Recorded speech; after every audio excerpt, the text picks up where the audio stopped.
I actually have some big news. We've talked about this all year where Carmel and Fishers officially capped rental homes at 10%. There was like some caveats, right? Listen to our other podcasts about it. It was like 10% within a subdivision. There was some talk about what state lawmakers are going to do. Well, they did it. All right, so this is just a brief article here. It says, what did lawmakers land on the data center payments, rental caps, and IEDC credits? So this is kind of like last minute. What did they do before the session ended? And it's just a brief article here, but it's super important. So the massive HB 1210 also left intact language that will prevent local governments from restricting the number of rental properties in their jurisdiction. That prohibition came after Fishers and Carmel, as we just talked about, last year moved to cap the number of single-family rental homes in a subdivision that can be up for rent at 10%. Officials in Carmel and Fishers say blah, blah, blah. The bill allows rental ordinances to continue until January 1st, 2028. So it's kind of like this 2-year moratorium on rentals in Carmel and Fishers, right? But then, I mean, who knows if Carmel and Fishers are going to challenge it, but right now you got a 2-year moratorium on rentals, and then it kicks back in on January 1st, 2028. The one, they called it a consolation prize, to Hamilton County cities, is that only property owners who list their property as their homestead will be allowed to vote in the HOA for leadership positions and any HOA-specific rental caps. So that's not awesome, but it is a little bit more difficult because you got to get a quorum, which is like I think 66% of the people, and sometimes be a little bit difficult to do. So anyway, they're basically putting it on the homeowners associations and saying, hey, if you want to ban it at the homeowners association level, you can do that. It does take a little bit of power away from the investors, because investors now are not allowed to vote on the HOA. But this is big news where Fishers and Carmel are not going to have that cap in 2 years. And for me, this is bigger news because this to me is telling us that our state lawmakers are owner friendly. They are business friendly. And that is such an important factor when you're looking at where to invest in a rental home. You want a state and a municipality that is on your side. I mean, it's pretty easy to have an eviction here in the state of Indiana. Thankfully, it's like 30 days, which is pretty good. I mean, I've got friends have property management companies all over in California and Washington. I mean, they're like, it's a 6-month process to get somebody out. This is just another indication that, hey, we are owner friendly, we are business friendly. So this is huge news. I love this. This is a little bit more of a national, just kind of like what's going on nationally. It's so different here in Indy, but I do like to keep an eye on what's going on nationally. So this is kind of a Zillow rental report for the nation for January, because it's the trends, right? Like what's going on in the trends. There's a couple things I want to nationally. So rents are holding steady. With typical asking rent $18.95 in January, relatively flat compared to December, and up 2% year over year. Again, guys, these are all just national numbers here. Okay. Zillow forecasts single-family rents to rise 1.8% in 2026, with multifamilies remaining relatively flat as elevated vacancies and new supply continue to weigh on prices.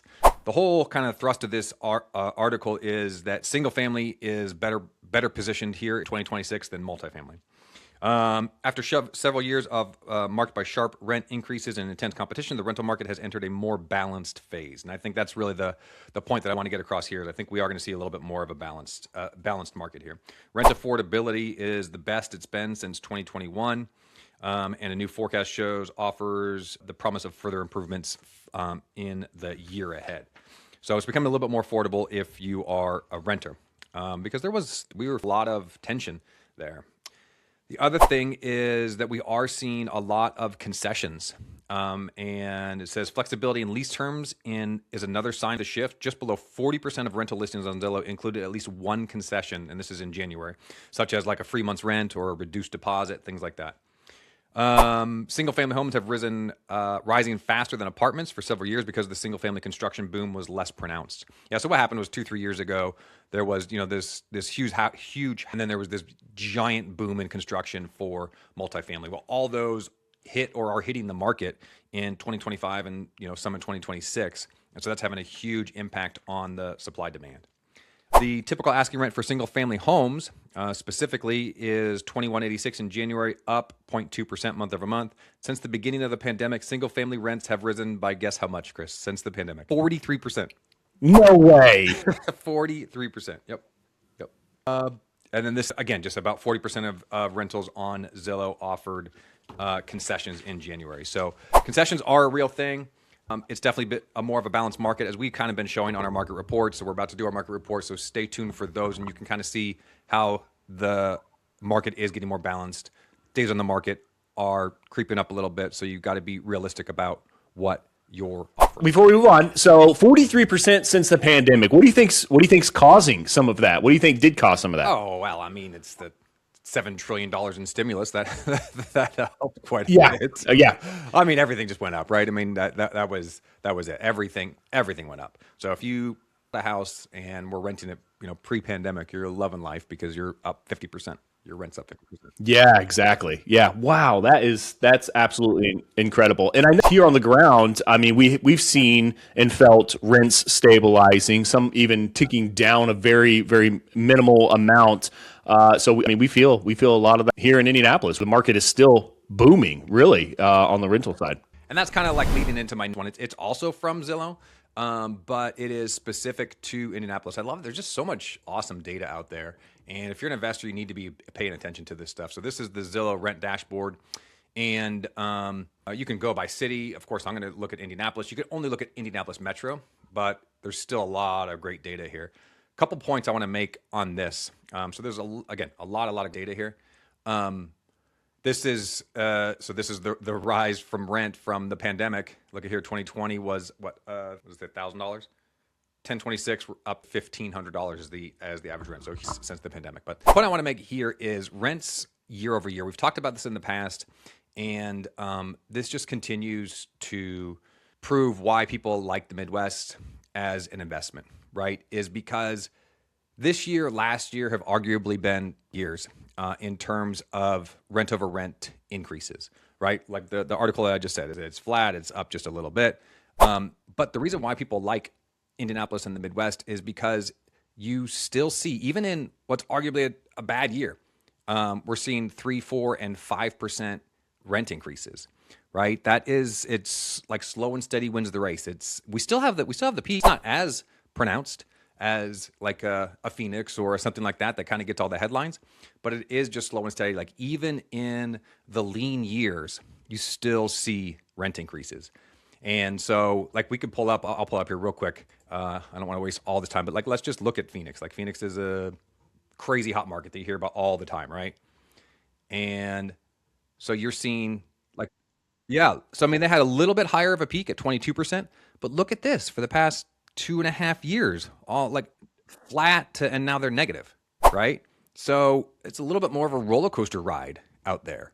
And so I don't know, me as an investor, I like predictability.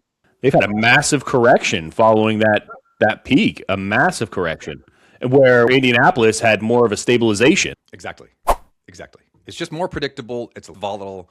I like that as an investor. This is crazy. So in 2021, so I was saying 7%, and between 2020 and 2021, you had 8% right there alone. I mean, theirs was huge, and then it just absolutely fell off a cliff, and then it was like flat to negative, right? So we have not quite as high of a peak, but 8%, 5%, 3%, and these are arguably pretty lean years in terms of rent increases, as we've seen and as we're reporting. So a couple other things I just want to point out on this, which I thought were interesting, was the rental demand index. Okay, this is the ups and downs that you're seeing, the roller coaster here. That's just seasonal demand that we talk about all the time. But you can see that rent demand is down for whatever reason here. The other thing is, we just talked about this, but the number of rental listings, and so this is local offering concessions, is 40%.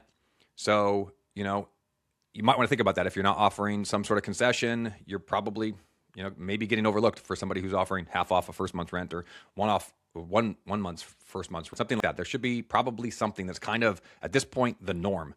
And you're kind of an oddball if you're not doing something like that. So just something to think about, what the marketplace is doing. And then this just goes to show, again, multifamily or single family is better poised than multifamily. Look at the difference in pricing and the difference in year over year rent increases. So only 2.3% for multifamily, 4.5% for single family. So single family is kind of where it's at for, I would argue, the next couple of years, because we're still seeing the supply hit the market here, and probably we'll see that supply hit the market.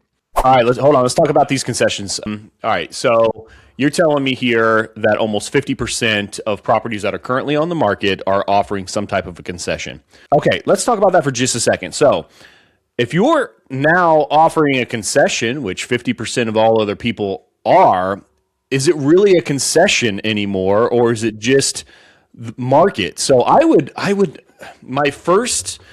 Now you're just informing me of this. This is new information to me, so I'm digesting this along with everybody else. So when I see this, I'm thinking, why am I offering a concession and not just reducing my rent for the first year in order to place a tenant faster than any of these other people that are offering half off first month's rent? Or is it half off first month's rent is making it easier for people to get in the door, and that's what's necessary in order to place a tenant, and that reducing the rent initially is not what might work? I guess the idea is that it's reducing the out of pocket to get into the home. So the half off the first month's rent that comes out off the top, that's 50% less that you have to bring, to move in. So I think the idea is that it's harder for them up with the initial expense in order to move into homes. And that's the problem that needs to be solved because I got to be honest, I've never been a big fan of offering concessions. I've never even found them all that successful. But I mean, in an evolving market where it is harder for people to come up with the funds that are necessary to move in, and that's a lot. Whether it be preparation fee, security deposit, in addition to first month's rent, you're talking about a significant amount of money. Easing that burden, it might help you achieve even a higher monthly rate in order to get them in the door.